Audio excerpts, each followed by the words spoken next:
Lights, camera, football. Saturday night showdown at Autzen Stadium in Eugene is set to be college football cinema. Will Ohio State or Oregon stand tall under the Big Ten's brightest lights? From LA to Piscataway, all Big Ten all year long. This is Big Ten 10.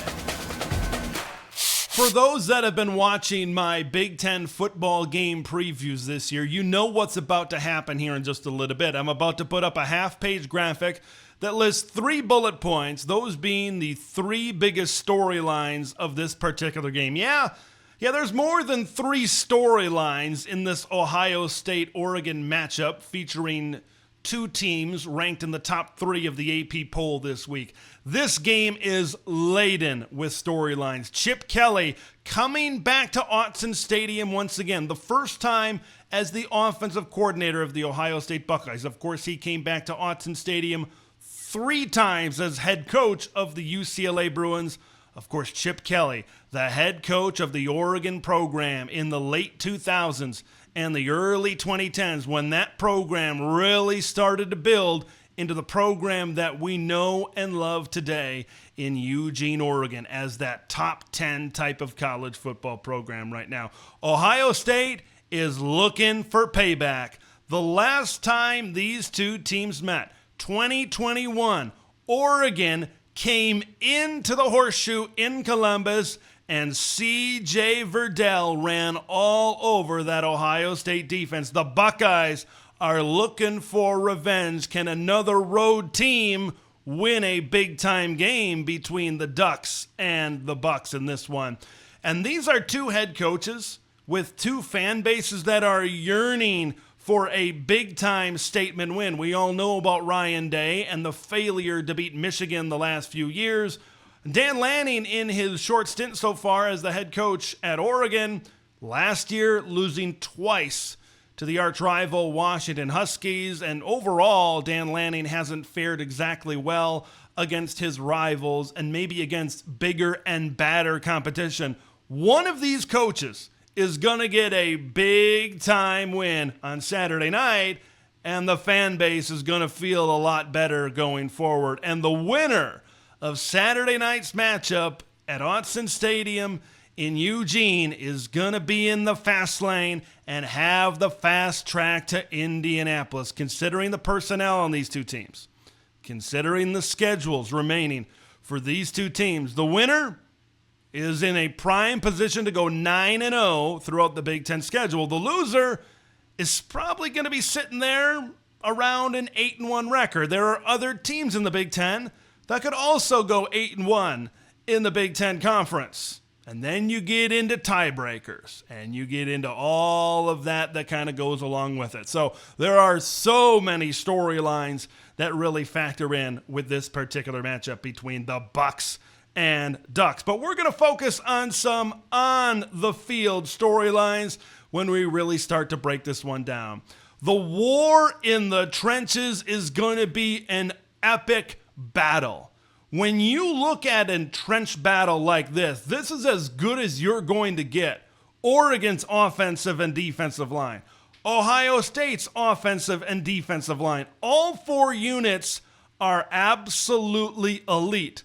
And all 4 units are going to be facing their toughest test of the season to date, and probably their toughest test of the season overall, even into the future, regular season, and maybe even postseason, certainly as well. When you really focus in on the offensive lines, Ohio State's unit is playing great right now. The addition of Seth McLaughlin at center has certainly helped out a lot. Oregon's offensive line has really been gelling together ever since the combination really struck gold in that game against the Oregon State Beavers. They've been playing fantastic ever since that particular football game. Oregon posted a season-best PFF pass block grade of 90.0 against Michigan State. Only 1 quarterback pressure during that football game. Coming into the Iowa game, the Buckeyes allowed the 2nd fewest quarterback hits and fewest pressures. They've only allowed 4 sacks so far this season. I am so excited to see these offensive lines that I just laid out go up against these defensive lines. Like for Oregon, Jordan Birch is one of the best disruptors right now within the Big Ten Conference. You look at the other side of Ohio State, they've got 2 disruptors certainly coming off the edge with JT Tuimoloau and Jack Sawyer. Okay, for us here in Big Ten Nation, we've seen JTT have monster games in big-time games the last few seasons. Can he do that? Like that matchup specifically, when Oregon has the football, Josh Connerly on one side and Ajani Cornelius on the other, that's as good of a tackle combination as you're going to get in college football. And then you look at those pass rushers that I just talked about. Okay, that is NFL on NFL talent. All of those guys are going to be playing multiple years on Sundays in the future. Like when we talk about Ohio State, those guys already could be playing in the National Football League, but they chose to come back for one more season to chase. Both of these teams are chasing that ever elusive national championship, and both of these teams can win that national championship because of the strength that both of these squads certainly have. Whoever wins the battle in the trenches in a tight game like this, you know, whichever set of big boys up front plays better is going to have a really good shot to win when all is said and done. And I'm really looking mostly at the defensive lines. I outlined how well that the offensive lines have been playing. Which defensive line is going to get just enough pressure on some of these quarterbacks to cause some disruptions? Let's talk about those quarterbacks. Both Will Howard and Dylan Gabriel, veteran transfer quarterbacks, coming into a one-year situation to try to win their respective Big Ten school a national championship in 2024. Now, the last couple of games, both Howard and Gabriel have been turning the football over, unlike the veteran presence that they are at least supposed to be for these teams. 6 interceptions over the last 3 weeks combined for both of these guys. You look at teams like Iowa and Michigan State and UCLA. Like you look at Dylan Gabriel and turning the football over not once but twice in the red zone, scoring opportunities. He's got to learn to be able to throw the football away. 3 points is certainly better than 0, but you know these quarterbacks certainly want 6 when they get on some of these drives as well. So in a tight game like this, you got to have that knowledge. You got to have that awareness that if that throw isn't there right away, either run the football, because both of these quarterbacks can run. And I think the mobility of these quarterbacks in this game is going to be a little bit of an X factor as well to be able to extend drives on third downs and stuff like that. But the ability for these quarterbacks to protect the football against 2 really, really good defenses and not provide the other team with extra opportunities and take opportunities away from your offense, that's going to be a gigantic key in this game. Whichever quarterback puts his team into a better situation and makes more plays down the stretch is certainly going to have a better shot to win this game as well. A few position battles, a few position matchups that really intrigue me going into this one. How about the tight end position? I certainly believe that Oregon has the better set of tight ends, and I'm very curious to see how Will Stein and the Ducks are going to use their set of tight ends. So when you look at Oregon, they are 5th in the nation in receptions by tight ends this season. 33. Of course, they're led by Terrence Ferguson. You got to throw in the unicorn. Kenyon Sadiq can do so many things within this offense.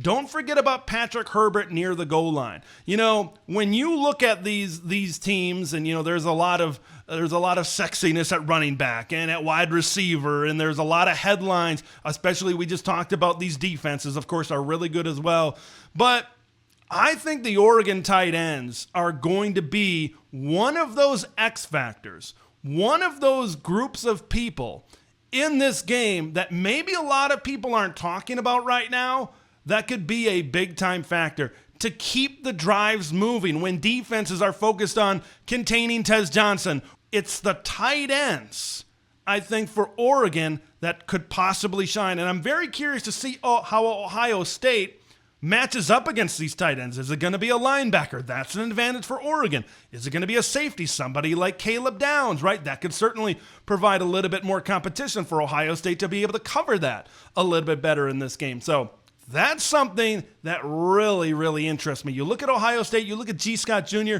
I think he's a good option, but I certainly think Oregon has the better options at the tight end position in this specific matchup as well. When Ohio State has the football, right? They've got two excellent wide receivers. You even go to Carnell Tate and Brandon Ennis, right? Ohio State is one of those schools that is certainly in the running for wide receiver as of late. We know about Jabbar Muhammad. He's the top corner for the Oregon Ducks right now. You look to the other side, you're looking at Nico Reed. Dante Manning could certainly see some time at that other corner spot as well. So Jabbar Muhammad, I'm very curious to see who he matches up against in this game. If it is Emeka Egbuka that he matches up against, you're going to throw Nico Reed or Dante Manning, some of those guys at that other corner spot. You're going to throw those guys on the super frosh. Jeremiah Smith, and he might be able to go up and make some plays, create space, one-handed catches, all the stuff that number 4 in Scarlet and Gray has been able to do so far this season. But if Jabbar Muhammad matches up against Jeremiah Smith, you've got the speed and the athleticism catching the ball in space and creating that way with Emeka Egbuka on some of these corners. So I think the play of the second corner spot for Oregon is going to be really, really big. Oregon's secondary, I think, has taken a sizable jump up this season. Can they cover all of these Ohio State wide receivers? I think that's a big-time battle, certainly, in this football game as well. How about the running backs? The running games for both of these teams. I think Chip Kelly for Ohio State is going to look to lean into the run game. I think he's going to look to have longer drives that really invest in that. Invest in the offensive line, getting the push at the line of scrimmage, and they've got depth, of course, at running back. They got two guys where Oregon really has one. Trevion Henderson and Quinshon Judkins. I know in the beginning of the season we talked about, hey, what if all of these guys, they were on the field with Will Howard at the same time? Look at all these weapons. But I think they're going to look to keep these backs fresh in this game. I don't know how many packages we're going to see. I think we're going to see some. I don't know how many packages we're going to see with both of these guys on the field. I think they want to keep their backs fresh to be able to to be able to contribute to that wear and tear against that Oregon offense, or against that Oregon defense, in this game, because they want to keep that explosive Oregon offense off of the field in this game. And then when you look at Jordan James for the Oregon Ducks, he's the clear number one back. This is not like 2 years ago where you had Bucky Irving and Noah Whittington. More on him here in just a minute. That was a 1A, 1B. You look at last year, Bucky Irving and Jordan James. That's kind of a 1A and a 1B situation. Jordan James is clearly the one. Noah Whittington, coming off of an injury, maybe hasn't been as good as we anticipated, and then you look at some of those other guys that really haven't stepped up and gotten a lot of carries in this Ducks offense so far this season. So what's going to be the workload on a guy like Jordan James when you know that he is the bell cow, when you know that he is the guy that's going to get the bulk of the carries for Oregon? How much of a workload is going to be put on Jordan James? Are they going to look to keep him fresh towards the end of the game so they can invest in the run game a little bit later? I'm very curious how that whole scheme is going to work for Oregon offensively on Saturday night. I think it comes down to maybe this one big thing. When we get laid in the fourth quarter, when we get laid in the second half, and both of these teams have been going back and forth for a while, personally, I think that the first half, these offenses are going to figure it out. Or I should say, they are going to be trying to figure it out. And then I think as this game goes along, that they're going to be able to move the football better. The first half, I think the defenses are going to play well. And then in the second half, I think the offenses are going to get it going. Explosive plays. Oregon and Ohio State are two of the best teams, not only in the Big Ten, but in all of college football at generating explosive plays this season.